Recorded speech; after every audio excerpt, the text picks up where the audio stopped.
Mesdames, Messieurs, bienvenue dans cette émission dédiée spécialement à la CNFET édition 2026. Aujourd'hui, nous allons parler de l'autonomisation des femmes dans un monde en constante évolution. L'autonomisation des femmes est plus qu'un enjeu. C'est une nécessité pour le développement durable de notre société. Chaque femme compte et chacune d'elles a un rôle crucial à jouer dans notre avenir collectif. Nous avons un grand honneur de recevoir sur ce plateau Madame la ministre d'État, ministre de la Femme et de la Petite Enfance, et qui a bien accepté, malgré son programme chargé, de venir répondre à 2 ou 3 questions avant de continuer la suite des festivités. Et nous aurons également d'éminentes personnalités. Nous avons Madame Féliana Sitra-Dewi, elle est entrepreneuse inspirante et qui nous parlera des défis et des réussites des femmes dans le monde des affaires. Nous aurons ensuite Madame Christelle Sanou, elle est experte en innovation qui partagera avec nous les nouvelles tendances et outils qui aident les femmes à s'impliquer dans des initiatives innovantes. Ensuite, le seul homme du panel est le docteur Abdoulaye Mbeng. Il est formateur en leadership organisationnel.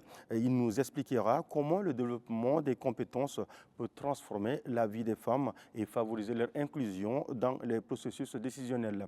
Et enfin, nous avons également parmi le panel Madame Tania Bénédicte Mbaka. Elle est experte en adaptation climatique.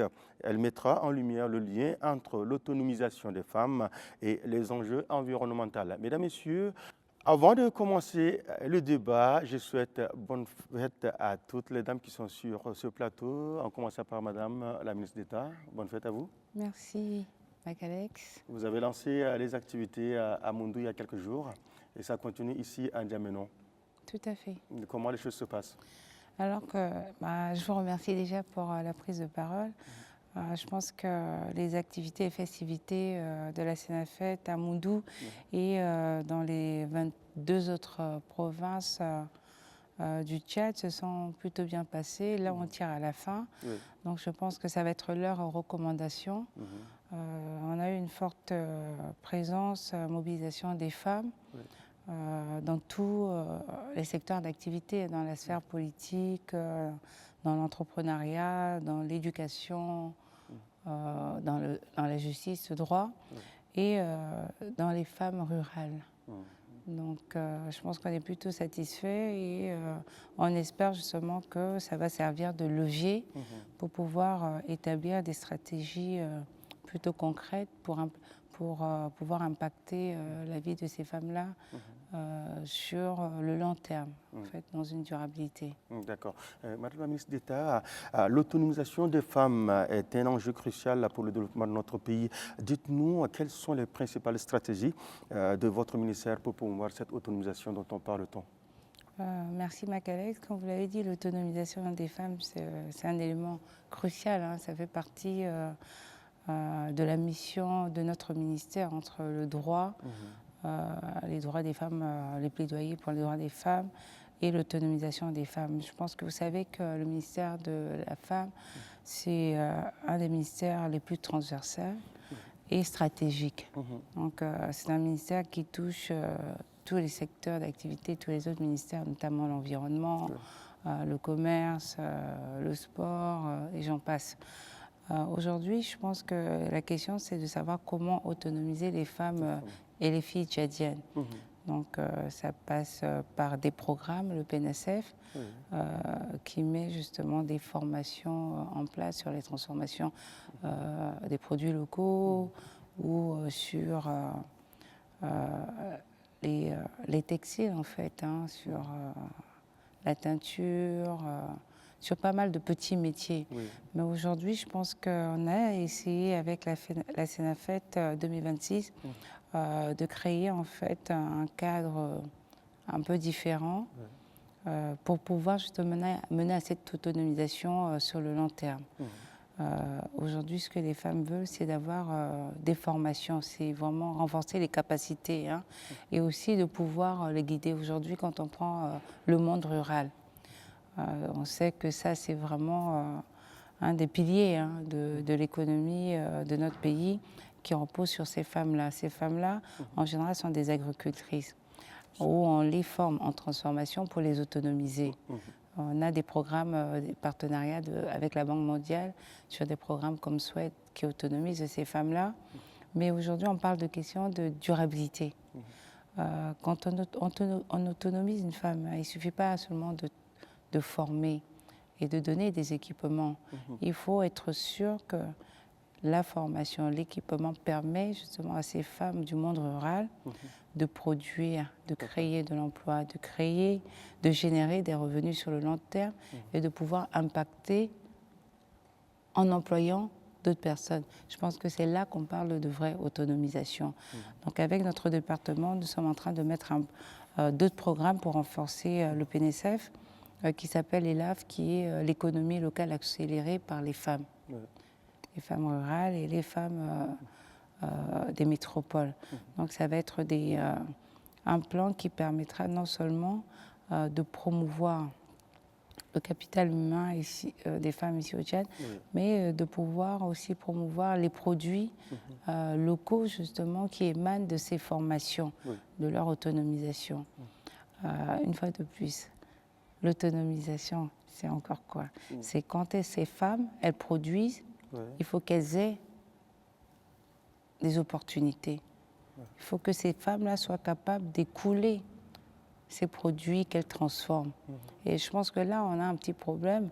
Et avec les différents départements de mon ministère, nous travaillons justement à remédier ça, de les accompagner vraiment sur toute la chaîne de valeur. Quand on parle de toute la chaîne de valeur, on a peut-être la production, la culture, on a l'hygiène alimentaire, l'hygiène de production, on a les certifications, les normes.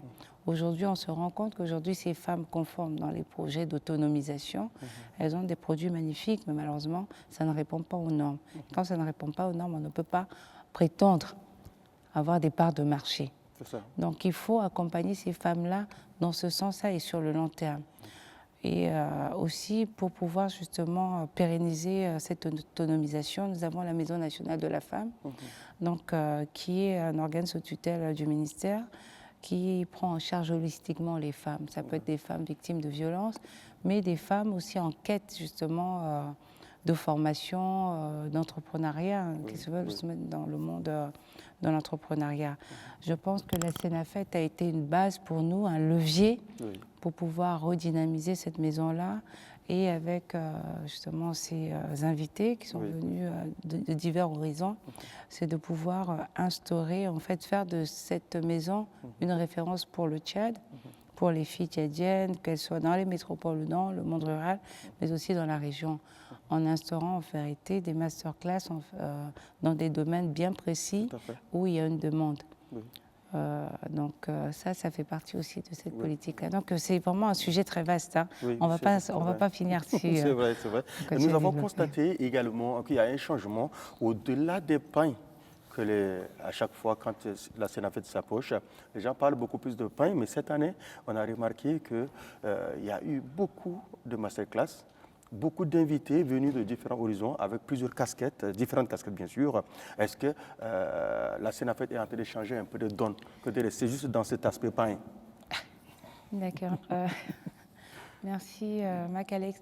Moi, je pense que le pain, c'est pas une partie intégrale, c'est pas la priorité. Pas la priorité, c'est un aspect ludique, festif, et je pense que c'est pas seulement propre au Tchad. Je pense qu'on a pas mal de pays en Afrique qui ont des pagnes. Je pense que la particularité, c'est la Sénafet en général, c'est une plateforme de plaidoyer pour les droits des femmes, l'autonomisation et j'en passe. Alors cette année, on a décidé d'avoir cet aspect tangible, mesurable, pour qu'on puisse pouvoir mesurer sur le long terme. C'est la raison pour laquelle on a amené ces sujets, ces thèmes-là, qui n'étaient pas souvent abordés. Un des objectifs, c'est de pouvoir sortir de cette Sénafet avec des solutions concrètes pour ces femmes-là, notamment d'instaurer des masterclass en intelligence artificielle pour les femmes qui sont dans l'entrepreneuriat tout au long de l'année avec le concours de Madame Féliana Citradewi. ou justement avoir des masterclass sur les incubateurs, les studios, les startups, parce que deux fois, les gens confondent. Deux fois, ils ont un incubateur, ils appellent un incubateur, mais ça ne répond pas aux normes des incubations. Tout à fait. Donc, c'est ce savoir-là qu'on essaye de ramener tout au long de l'année à travers la Sénafed pour ces femmes-là. Ça, c'est d'un point de vue de l'entrepreneuriat. Les accompagner dans la création des entreprises, de comprendre exactement comment, pourquoi et quelles sont les stratégies adoptées justement pour ces créations d'entreprises. Mais je pense que c'est à peu près tout ça. Mais après, il y a des partenariats. Après, il y a des partenariats, comme on a dit. Aujourd'hui, c'est un ministère transversal. C'est-à-dire que tout seul, on ne peut pas.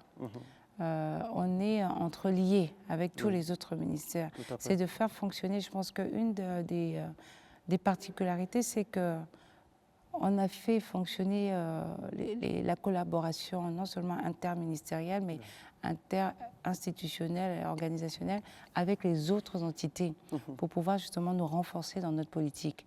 Aujourd'hui, on parle de moyens. Donc, pour pouvoir pallier aux moyens, on est obligé de faire fonctionner ces relations interministérielles, institutions. Après, c'est aussi de créer des partenariats quand on parle d'emploi avec l'ONAPE. L'ONAPE, c'est vraiment l'agence qui s'occupe de promouvoir les emplois ici au Tchad, mais qui autonomise aussi, puisqu'il donne des crédits.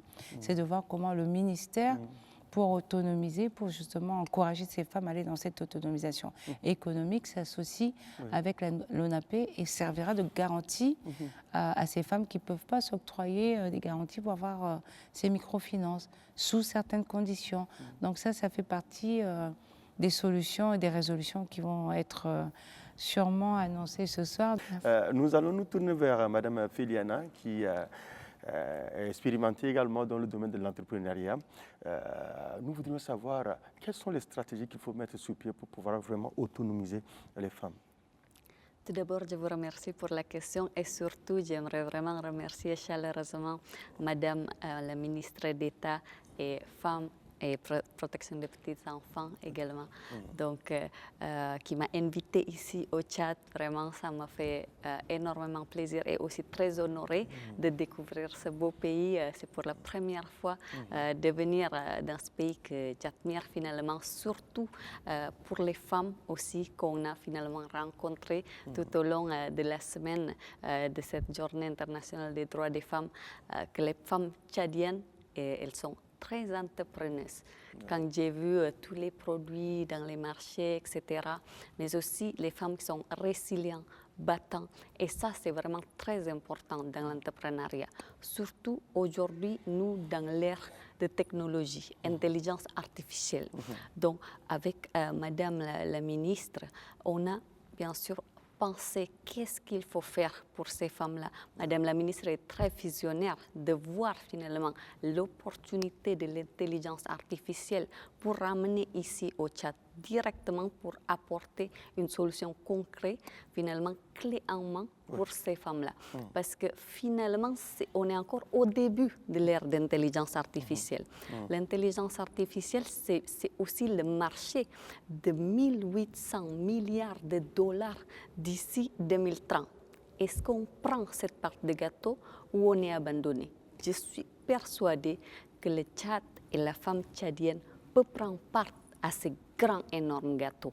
Et nous, ici, on va essayer de faire une formation qui va permettre à la fin de formation, pas seulement d'apprendre la théorie, mais aussi d'avoir directement déjà le business clé en main avec l'IA intégrée et en utilisant l'IA pour finalement sortir déjà avec le business qui marche.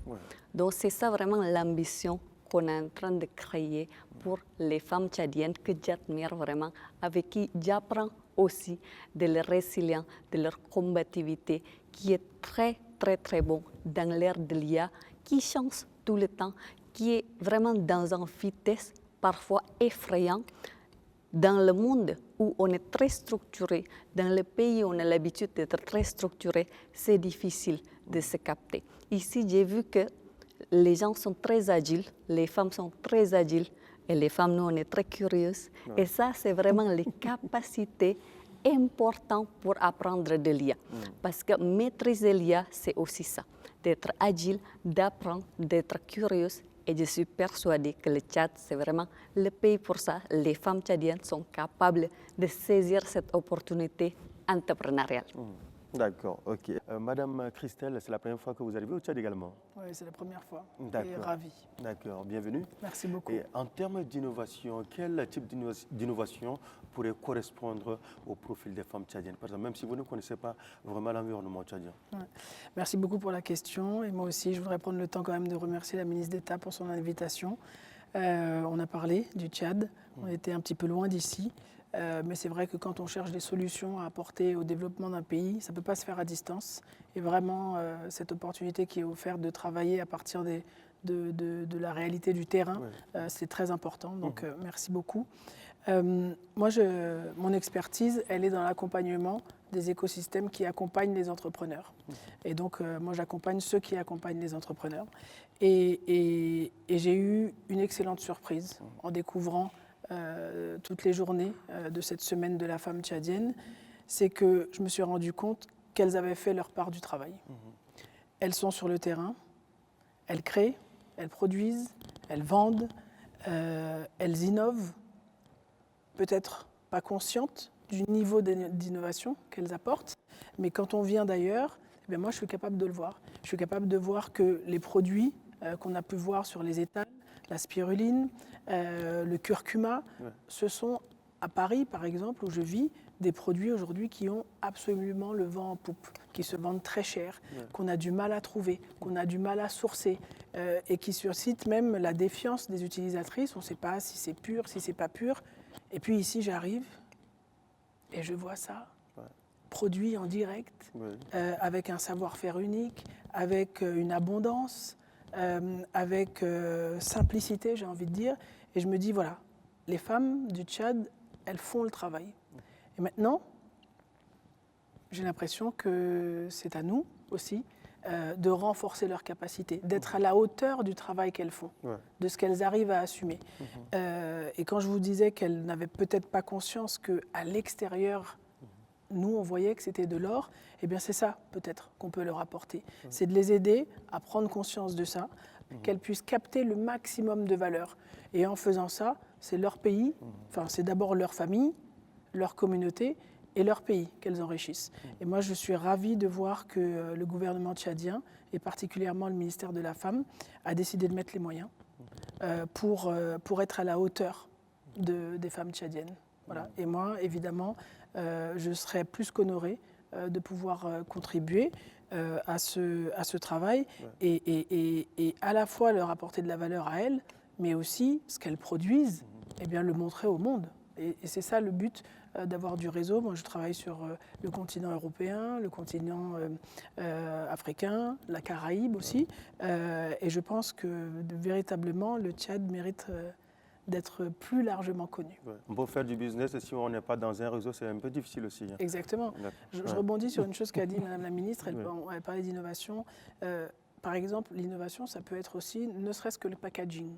Eh bien, je pense que ça, typiquement, c'est un petit point concret que je cite là. J'ai vu des produits qui, avec un minimum de packaging, marketing, ont un succès assuré. Parce que la demande, elle est déjà là. Oui. C'est vrai, hein, parce qu'il y a également des produits que les gens viennent prendre de manière brute ici au Tchad. Je donne l'exemple de produits qui permettent les chébés, par exemple, tchadien, qui est transformé en Côte d'Ivoire ou soit dans d'autres pays pour être revendu très cher aux consommateurs. Ah oui. Docteur Abdoulaye, vous qui êtes formateur, quel type de profil ou quel type de formation pourrez-vous proposer aux dames pour qu'elles puissent renforcer leurs compétences sur le terrain? Merci. D'abord, je commencerai par tout le monde pour remercier la ministre d'État pour l'invitation. Je suis sénégalais d'origine, mais c'est ma première fois de venir au Tchad. Et je disais à Madame la ministre que je viens des États-Unis, je suis là depuis 35 ans. Je risque de rentrer au Tchad, pas au Sénégal, pour dire que je suis vraiment ravi d'être ici. Mais j'en peux pour saluer aussi la vision et la clairvoyance du maréchal Mahat Idriss Déby Itno, président de la République et chef de l'État tchadien. De par sa vision et sa clairvoyance de vouloir placer la femme au cœur même du développement du Tchad. Comme vous l'avez dit, je suis chercheur et formateur dans le leadership. Et d'abord même le terme leadership, on sait qu'au centre, c'est le terme lead, qui est le terme anglais, qui dit le mouvement, le changement. Donc il faut faire bouger les choses. C'est ça le rôle d'un leader.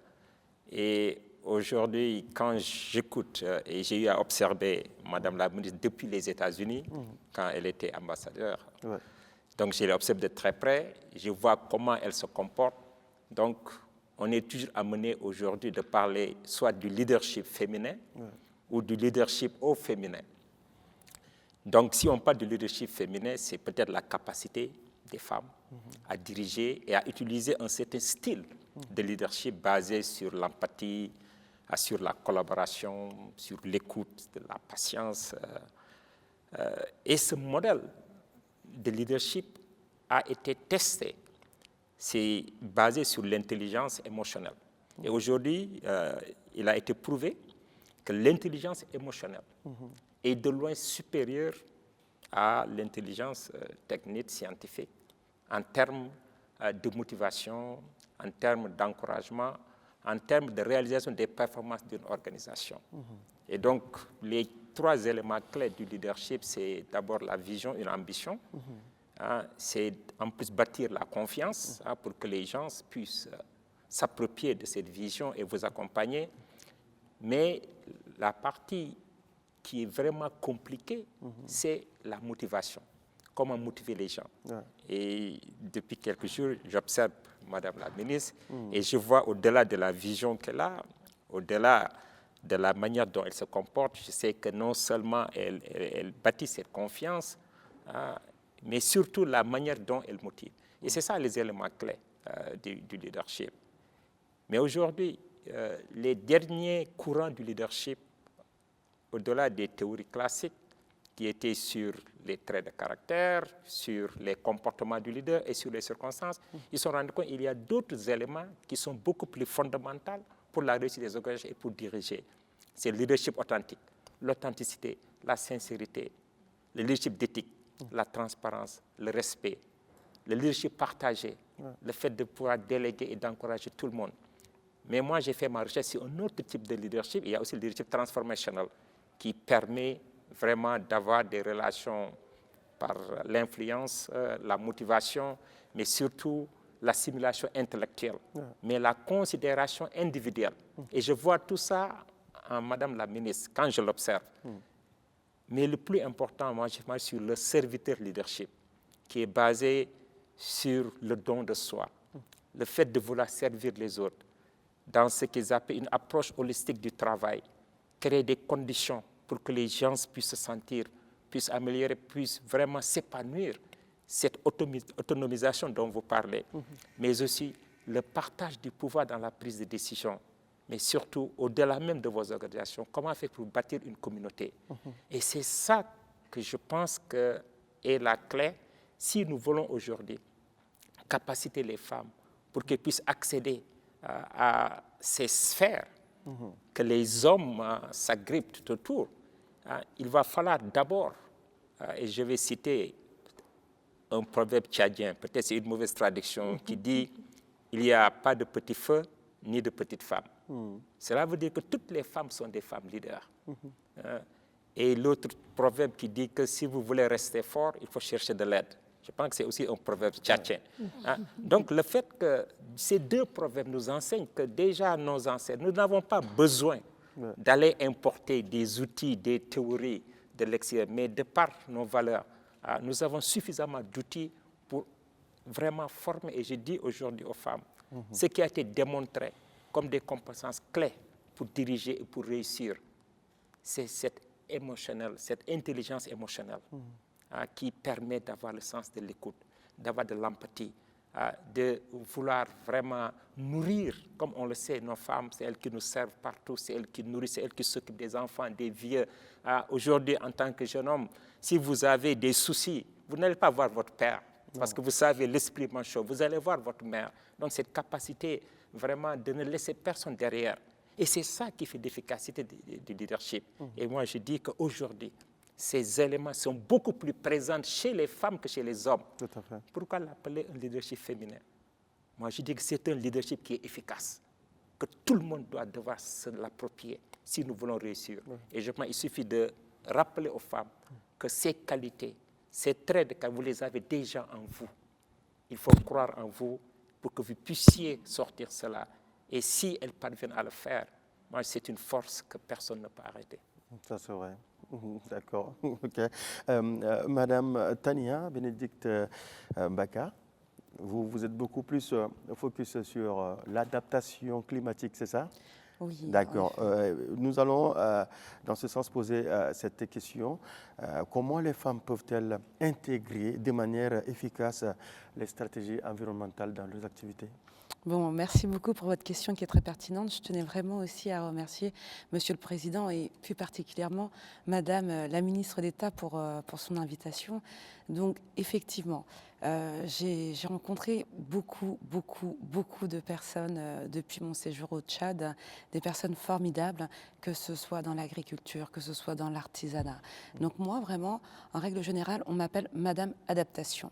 Donc ma mission ici, c'est vraiment de pouvoir accompagner afin que nous puissions accélérer ensemble l'adaptation climatique. Donc moi, je suis la présidente de l'ONG Migration et Climat International. Nous sommes présents dans plus de 10 pays africains et nous avons entamé du coup une tournée panafricaine qui s'appelle Femmes Adaptent Climat. Vous allez me dire pourquoi? Parce que je suis féminine? Non. Parce que malheureusement, en fait, quand on regarde, les premières personnes les plus impactées par les conséquences du dérèglement climatique, ce sont les femmes et les jeunes. Parce que nous nous occupons de nos enfants et donc on les emmène avec nous. Donc l'adaptation climatique, je voudrais vraiment le dire, concerne vraiment tout le monde. C'est vraiment la seule chose qui est quasiment égale, dans le sens qu'il n'y a pas de limite que vous soyez au nord, au sud, à l'est ou à l'ouest de la planète, nous sommes tous impactés. Il y a urgence à agir. Et pourquoi je me suis plus focalisée sur le continent africain, en dehors d'être originaire de la République centrafricaine, mais je plais à me dire citoyenne africaine. Pourquoi? Parce qu'aujourd'hui, je vois devant moi un continent bourré d'opportunités. Nous sommes vraiment aux clés de la bascule. C'est-à-dire que malgré nos progrès, malgré nos avancées, aujourd'hui, il nous faut encore accélérer notre développement. Alors que nos pays du Nord doivent mettre le frein à main pour tout ce que vous connaissez. Donc aujourd'hui, c'est vraiment pour ça que j'ai voulu me positionner sur l'Afrique en lançant cette tournée Femmes Adaptent Climat pour pouvoir accélérer cette adaptation climatique. C'est quoi, vous me direz, cette adaptation climatique? Dans mon intervention cette semaine au CEMAFET, j'ai posé la question tout simplement. On a tous parlé d'agriculture, d'agroécologie, de forestation, de commerce. Et finalement, j'ai posé la question dans la salle, mais qui est-ce qui sait c'est quoi l'adaptation climatique? Sur toute la salle, j'avais que 20% qui ont levé la main. Effectivement, ils étaient bien contents de tout ce qu'on racontait, et finalement. Mais ils sentaient bien qu'il y avait quelque chose qui était intéressant parce que ça leur suivait. Mais ces notions d'adaptation climatique ou tout simplement de climat ou tout simplement de dérèglement climatique, malheureusement, elles ne sont pas assez appréhendées par nos populations. Et c'est vraiment là ma mission. Et du coup, j'espère avec la ministre d'État pouvoir nous accompagner. C'est qu'avant n'importe quel mécanisme ou avant n'importe quelle autonomisation, il est essentiel pour moi que les personnes puissent être conscientes ou savoir quel est le danger ou quelle est l'urgence à laquelle nous devons faire. Parce que nous pouvons monter toutes les économies du monde que nous voulons. Mais si aujourd'hui, vous ne pouvez pas vivre dans votre territoire, si vous ne pouvez pas vivre dans votre maison, ça devient compliqué. Il n'y a pas d'économie. Un monde rural, quand finalement, je prends l'exemple notamment plus particulièrement du Tchad et notamment dans le Sahel, quand une femme aujourd'hui ne peut plus avoir de l'eau, qu'est-ce qu'elle fait? Elle marche des heures et des heures. Donc on peut mettre toute l'éducation qu'on voudrait, mais on connaît très bien la situation dans nos pays. Une femme, avant même de pouvoir se rendre au travail, avant même de pouvoir se rendre à l'école, elle a déjà fait une première journée. Tout à fait. Sa première journée commence à quelle heure? 4 heures du matin. Si malheureusement je ne suis pas dans une métropole, si malheureusement je ne suis pas dans un village où il y a de l'eau, il va falloir que je marche déjà au minimum 1 heure à l'aller, 1 heure au retour, que je rentre à la maison, que je puisse effectuer mes tâches quotidiennes de la maison. Il va falloir que je prépare à manger pour ma famille, Oui. que je m'occupe de mes enfants et enfin commencer à partir, soit travailler ou soit aller à l'école. Donc je pense que vraiment là, on est vraiment à la base fondamentale de l'autonomisation des femmes. Il ne faut pas 6 ans, il ne nous faut pas 4 ans, il ne nous faut pas 3 ans. Vraiment, si nous agissons ensemble, j'espère bien qu'en une année, peut-être bien ambitieuse de ma part, si nous lançons ce roadshow, tous ensemble, tous les acteurs, de cette sensibilisation massive. Donc nous militons en faveur de la justice de l'information climatique. C'est comme un enfant quand vous lui dites « le feu brûle ». Un enfant ne va pas y aller tout de suite, va savoir à quoi se risquer.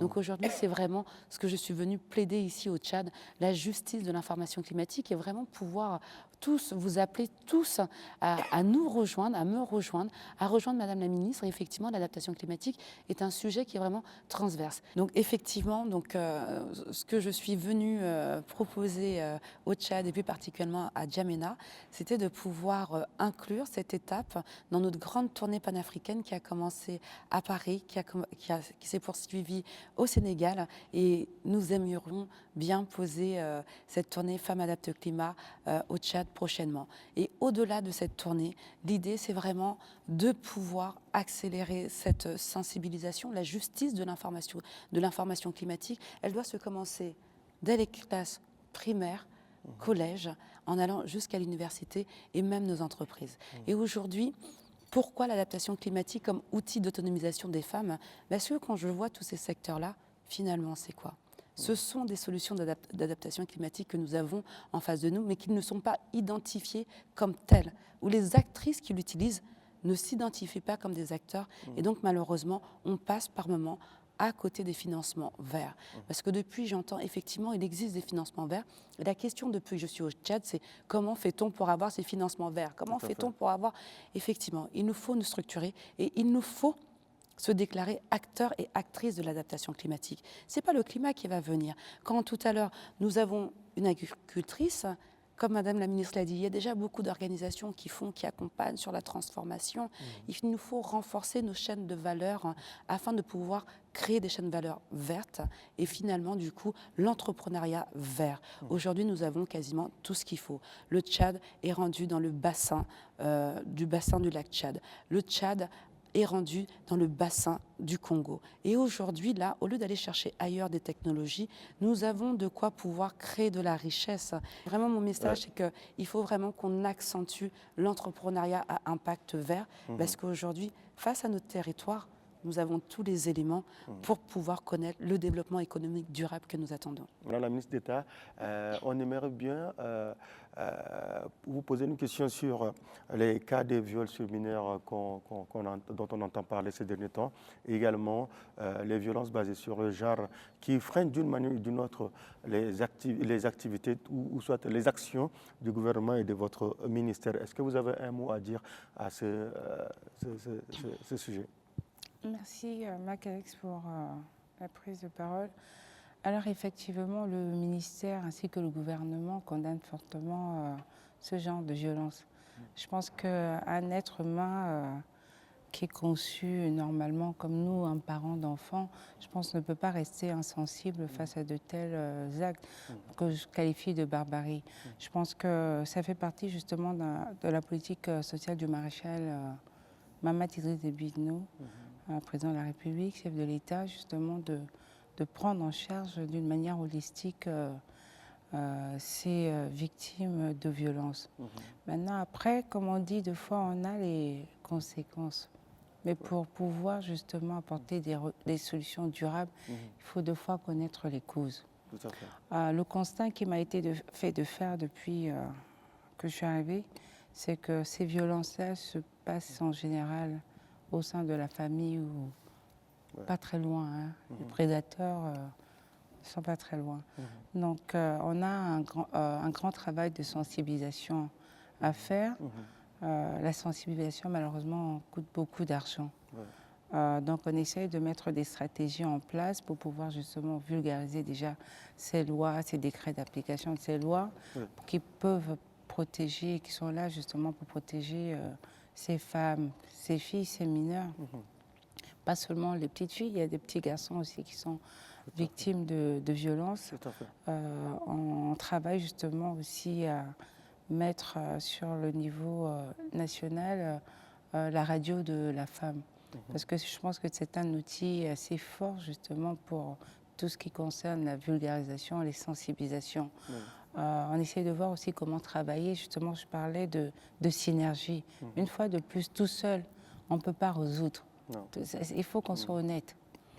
C'est un travail qui concerne tout le monde. La violence, je pense, la solution justement qu'on doit apporter aux violences concerne tout un chacun, tout individu qui vit dans une nation. Donc on essaye de voir comment avoir ces caucus en fait avec les leaders religieux, les leaders traditionnels qui sont aussi très proches des populations, qui peuvent aussi véhiculer des messages. Mais c'est important. Nous, le ministère, on fait des plaidoyers. On se bat vraiment pour le droit des femmes, le droit de ces enfants, parce que je pense que c'est notre mission, mais on a besoin aussi de l'appui de la justice. Aujourd'hui, on est capable de faire des plaidoyers. Ces gens qui agressent ces enfants, qui abusent de ces enfants, qui battent leurs enfants, on est capable de les faire arrêter. Mais après, il y a ce travail de la justice. La justice aussi doit justement faire de telle sorte que ces criminels, parce que c'est des criminels. Tout à fait. Je suis désolée, on n'agresse pas un enfant de 2 ans, 3 ans. C'est des criminels qui méritent justement des peines. Et je pense que le code pénal du Tchad, en fait, a justement des peines qui condamnent. Donc il faut faire respecter la loi. Donc on va continuer à assumer notre rôle. C'est vrai que c'est pas facile. On a ces organes sous tutelle, les 6. On en a 8 déjà dans le Tchad. On a la maison de la femme, une fois de plus, qui prend en charge holistiquement. On a cette ligne 1390, la ligne verte, qui permet de signaler les cas de violence, des abus. Dans ce sens, on travaille aussi pour mettre en place une application qui sera capable même de géolocaliser les victimes. Donc à partir d'un téléphone, un Android, quelqu'un peut signaler cette violence et on saura exactement où s'est passée la violence. Et même sans Android, à partir d'un code. Donc on travaille vraiment à mettre des outils en place qui peuvent vraiment nous aider justement à avoir un meilleur contrôle. Mais une fois de plus, il faut qu'on se dise la vérité. La violence, malheureusement, c'est un phénomène mondial. Hein. Nous-mêmes, nous faisons partie de la diaspora. Je pense que tout le monde qui est là fait partie de la diaspora. Que ce soit même en Occident, en France, aux États-Unis, 2 fois, je vous assure que la violence, elle est là. Mais je dis une fois de plus, c'est un travail commun. C'est vraiment une question d'intérêt commun. Les médias aussi ont leur importance aujourd'hui. Absolument.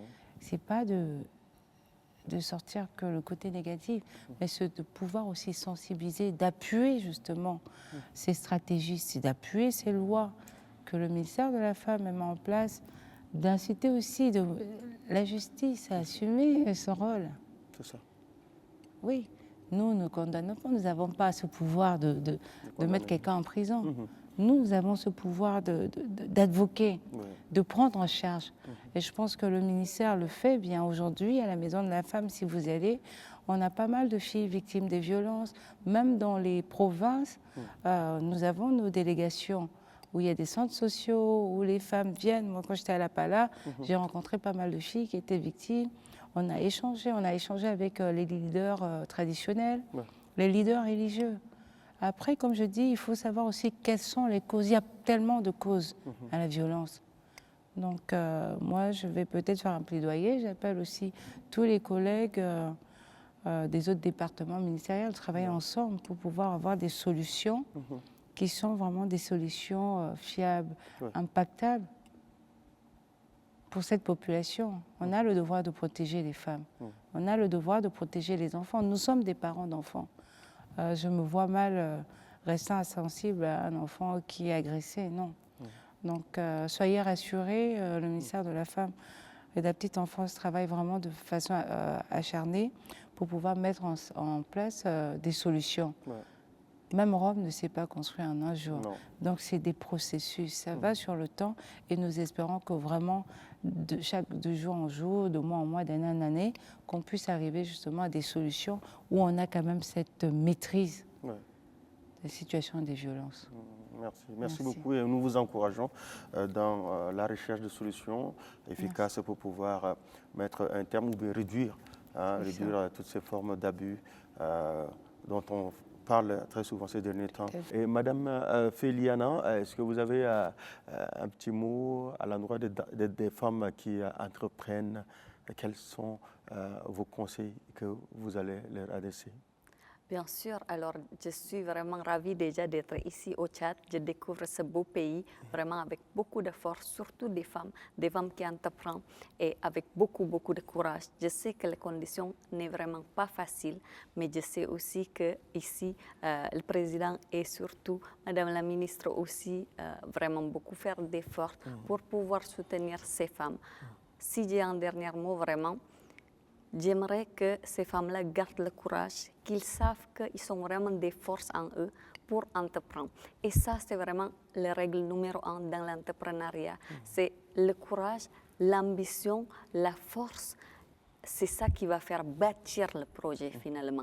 Même si avec de peu, un manque de moyens, etc., on va montrer au monde qu'on est capable de faire quelque chose. On ne lâche pas l'affaire et le soutien du gouvernement arrive aussi pour l'accompagner. Merci beaucoup. Et Madame Christelle, vous avez un mot d'encouragement pour pouvoir booster les dames qui aimeraient faire comme vous? Merci pour la question.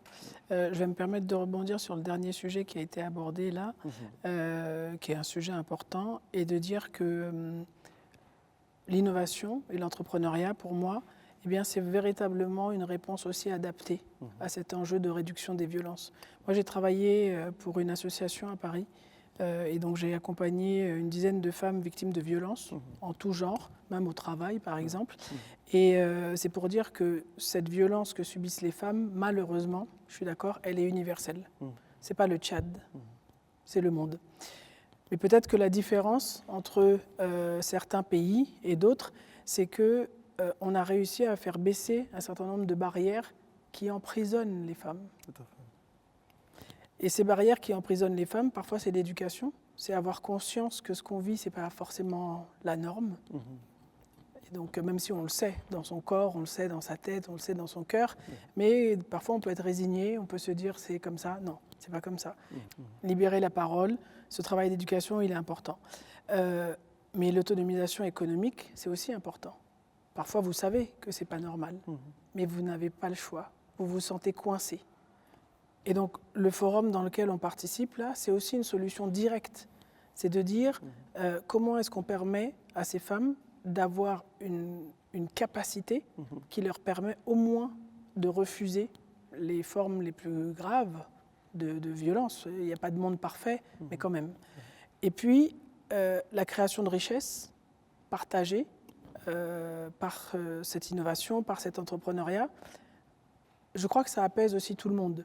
Je crois que les hommes ne sont pas, comment dire, je ne pense pas qu'il y ait beaucoup d'hommes qui se satisfassent d'être des bourreaux. Je pense que dans la difficulté, c'est dur pour tout le monde et que créer de la valeur, créer de la richesse, ça peut aider à convertir d'hommes plus rapidement encore. Donc je pense qu'on est dans une réponse directe. D'accord. Docteur Abdoulaye? Oui, dans ce sens, ce que je voulais dire pour appuyer Madame la ministre d'État, est qu'en général, ce sont les hommes qui sont vraiment responsables de cette situation. Et peut-être l'une des solutions, c'est que d'abord que chaque homme puisse prendre conscience que nous avons nos mères, que nous avons aussi nos sœurs, nos femmes, nos enfants. Et moi, c'est le même langage que je tiens à mes enfants, les garçons, tout le temps. Que rappelez-vous que de la manière dont vous traitez vos amis, il faut les traiter avec respect et dignité. Mais cela ne suffit pas, parce que nos enfants, ils nous observent. Tout à fait. Parce que ce que je leur dis, j'essaie de donner le bon exemple. Exact. Et donc, ça commence à ce niveau, que les hommes soient conscients qu'on conscientise aussi nos collègues, les autres hommes.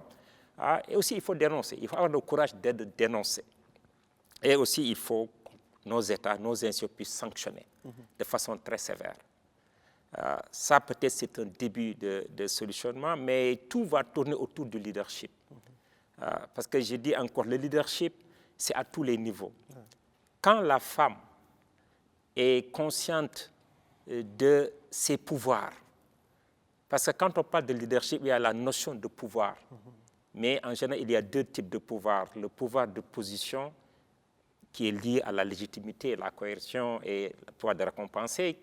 Mais aussi, il y a le pouvoir personnel, qui est l'expertise et la révérence. Et les femmes ont énormément d'atouts dans ce pouvoir personnel.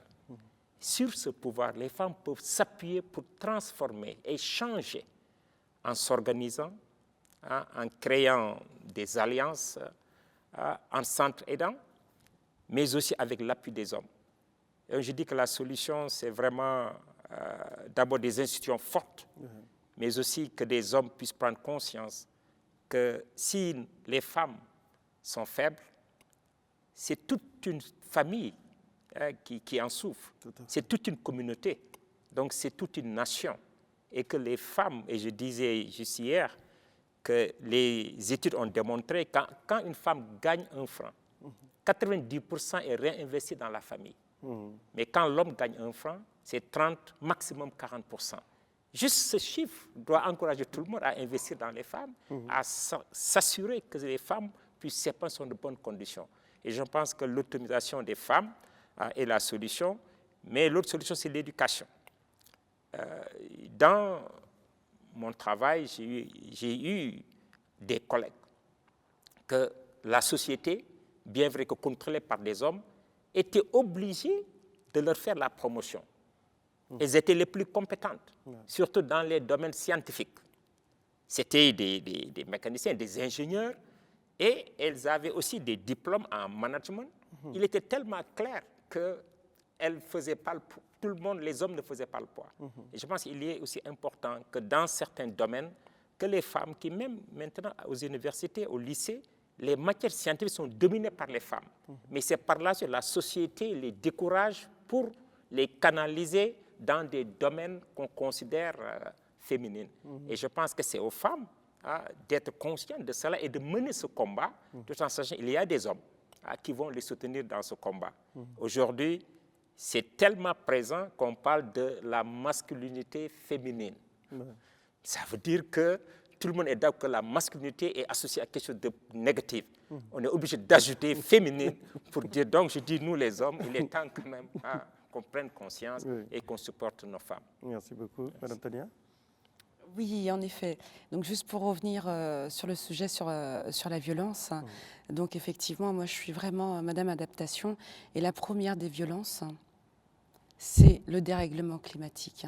Parce qu'effectivement, quand vous avez des sécheresses, quand vous avez des inondations, ce sont des femmes et des enfants qui se mettent en route et qui sont sur le chemin.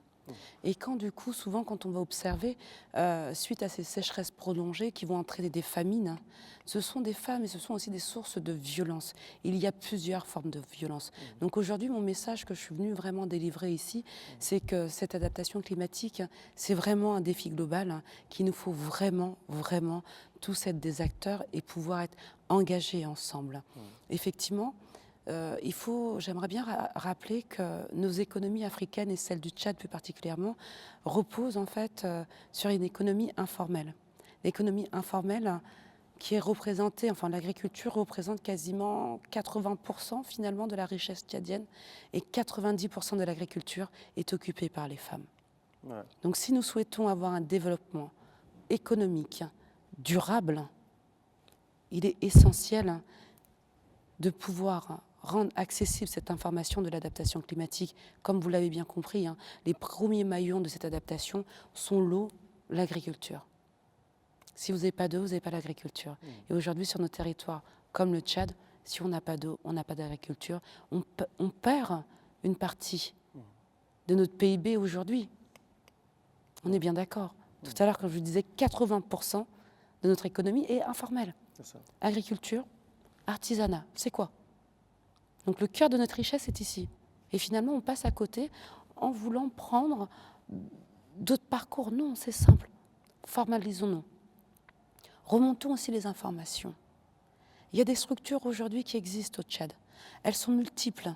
Et effectivement, là, je vais rejoindre Madame la ministre d'État en disant que c'est autour d'une table, c'est ensemble que nous devons travailler, parce que le sujet est transversal. L'adaptation climatique occupe les finances, comme je viens de vous démontrer, le ministère de la Femme, car effectivement, ce sont les jeunes et les femmes les premières impactées. Le troisième, ça va être le ministère de l'Environnement, le ministère régalien, et en représentant 80% du commerce, le ministère des petites et moyennes entreprises, et même le ministère des Transports. Aujourd'hui, la difficulté, quand nous n'avons pas maillé notre territoire en termes de mobilité, en termes de transport, on fait comment, du coup, ces femmes rurales, pour arriver au niveau des villes?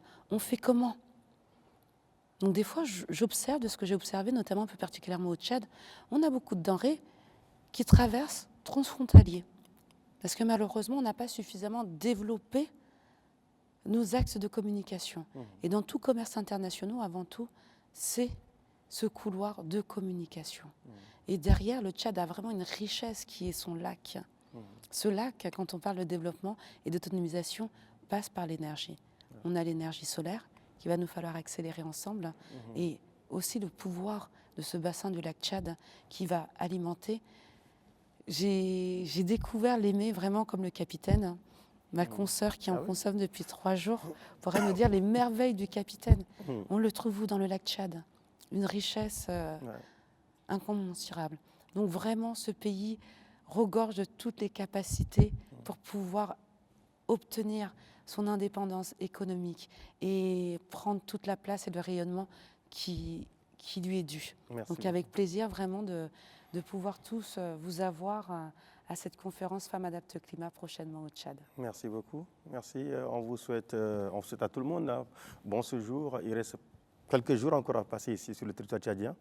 Donc ça va vous permettre de découvrir encore plus davantage d'autres richesses dont regorge notre pays. Nous allons, mesdames et messieurs, remercier Madame la ministre d'État, ministre de la Femme et de la Petite Enfance, qui a accepté de venir répondre à quelques questions malgré son agenda surchargé. Merci à elle, merci. Et bon vent à vous. Merci. Beaucoup de courage pour tout ce qui se passe, ce qui concerne votre ministère, bien sûr. Nous allons également remercier Madame Féliana Sidra Devi, voilà, j'y arrive, qui a accepté également d'être parmi le panel. Nous allons remercier également Madame Christelle Sanou, qui a accepté d'être parmi le panel. C'est l'homme parmi les femmes, c'est le docteur Abdoulaye Meng qui est avec nous, il est formateur également. Merci et bon séjour à vous. Et enfin, nous remercions également Madame Tania Mbaka qui a accepté de venir dire un petit mot également par rapport à ce thème d'aujourd'hui. Merci beaucoup. Mesdames, Messieurs, c'est pratiquement terminé pour ce numéro qui nous réunit aujourd'hui. Et restez toujours connectés sur la chaîne nationale car le meilleur reste à venir.